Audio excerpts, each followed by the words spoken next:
ഈശോമിശിഹായ്ക്ക് സ്തുതിയായിരിക്കട്ടെ. യേശു ലോകത്തിന് നൽകിയ ഏറ്റവും വലിയ സമ്മാനം സമാധാനമാണ്. അവിടുന്ന് ജനിച്ചപ്പോൾ മാലാഖമാർ പാടിയത് ഭൂമിയിൽ സന്മനസ്സുള്ളവർക്ക് സമാധാനം എന്നാണ്. യഥാർത്ഥ ക്രിസ്മസ് ആഘോഷിക്കണമെങ്കിൽ നമ്മുടെ ഹൃദയത്തിലും ചുറ്റുപാടും സമാധാനം ഉണ്ടാകണം. നമ്മുടെ വഴക്കുകളും പിണക്കങ്ങളും ഒഴിവാക്കണം.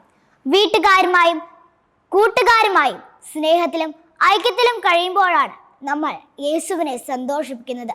സമാധാനമില്ലാത്ത ഒരു ഹൃദയത്തിലേക്ക് യേശുവിന് കടന്നു വരാൻ പ്രയാസമാണ്. വചനം: അത്യുന്നതങ്ങളിൽ ദൈവത്തിന് മഹത്വം, ഭൂമിയിൽ സന്മനസ്സുള്ളവർക്ക് സമാധാനം.